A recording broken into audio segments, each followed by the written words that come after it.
If you don't negotiate for a higher salary, you are leaving hundreds of thousands of dollars on the table over the course of your career. Now, what most people don't know is that when we get a job offer, hiring managers have a secret budget that is higher than the amount they offered us that they're allowed to give us if we just ask. Now, today, I'm going to tell you how to negotiate for a higher salary without being pushy or awkward.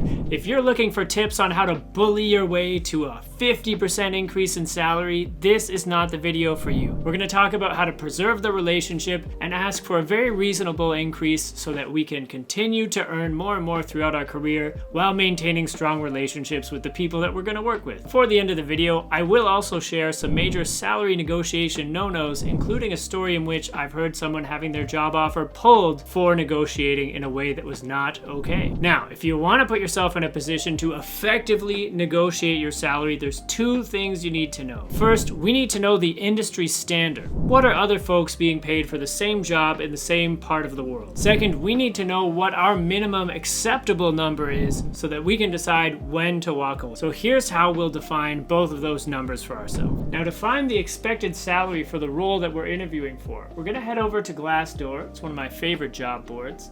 And we'll enter in the job title and the location to see what the standard range is. Now keep that range in mind because when the time comes for our ask, we should try to be targeting something somewhere in that range.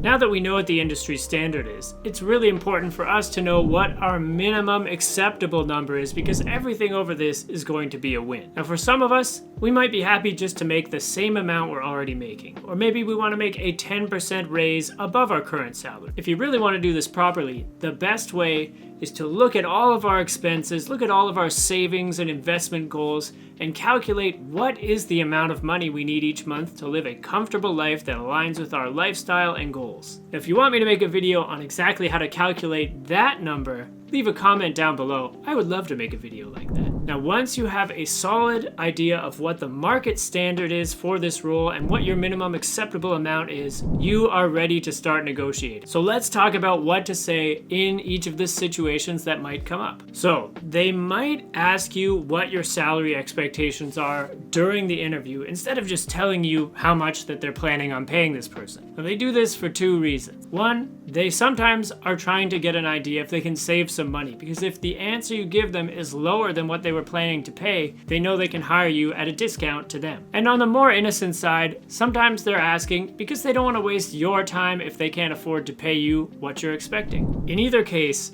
in this situation where they ask your salary expectations in an interview, we're going to do our best not to answer with a specific number.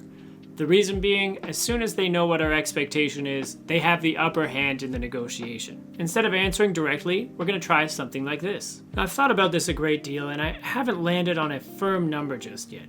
If you wouldn't mind sharing the range you had in mind for the role, I'd be happy to let you know if I'm comfortable with that. Now, very often, they will be completely satisfied with this answer and they will share their salary range. But sometimes they are still going to want to withhold that information just to give themselves a bit of an upper hand when it comes to hiring. So if they do press you for a number, that's okay. This is where we're going to use the information we gathered from researching on Glassdoor, what we should provide them in terms of our range of expected salary. Obviously, we do not yet want to share what our minimum acceptable number is. We want to achieve a salary higher than that. So we'll lean on that range we found online, making sure we're staying above what we were originally targeting as our minimum amount we would accept. Now at this point, a lot of people are going to shy away from the negotiation process altogether because they don't want to feel greedy. But I'm here to tell you that negotiating for a higher salary is actually better for the employer as well. Because people who are paid what they feel they are worth are much more likely to try harder in the job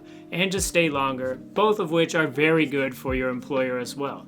So don't be shy to ask for more. So the best time to negotiate our salary is not during the interview, but after we've received the job offer. This is the one point in the relationship where we hold the power, so we want to use that to our advantage. So if they offer us the job over the phone or in person, we want to say something like this. Thank you so much for the offer. I am both flattered and excited. Remember, we're preserving the relationship here. And would you mind sending me that offer in writing so I can review and take a day or two to talk this through with my family? And then, shortly thereafter, we are going to send them an email which says something like this. Once again, thank you so much for the offer. I am very excited at the prospect of working together. In terms of salary, based on my education, experience, and track record of success, I was targeting something closer to 10 to 20% above the offer, or whatever you've decided is comfortable. Would you have room in the budget to meet me in the middle at 5 to 10% above the offer? Now at this point, you can decide how much you're comfortable asking for. And if you're inclined, you can also fill in some of the specific selling points instead of just saying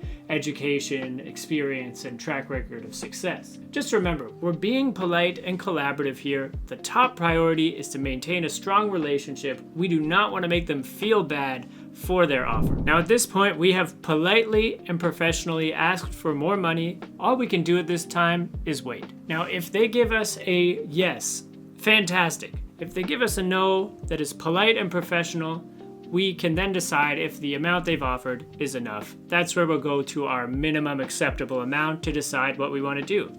Now, if they say no in a way that is rude or off-putting, then we have to decide if we're willing to work with people who are going to treat us like this, especially during the one moment where we have some power in the relationship. Now, let me give you 2 things you need to keep in mind during the negotiation process so that we can maintain a strong relationship with these people. Now, first of all, make sure you keep in mind that the people you're talking to could be your boss's boss, your coworkers. We want to make sure we're set up for a nice, strong working relationship with them. So throughout this process, our tone, our attitude, it's all very collaborative. We want to find a number that works well for both of us. The second thing to note is that there is a time not to negotiate. Obviously, if we are incredibly desperate for a job, we'll take whatever offer we get that we're comfortable with. And also, there is a time not to negotiate during the negotiation process. This is actually the story I was alluding to earlier of the only time I've ever heard of someone losing a job offer because they negotiated. So here's what happened. This person who was negotiating a job offer asked a company for more money, a reasonable amount, and the company agreed. After the company agreed to pay them what they had asked for,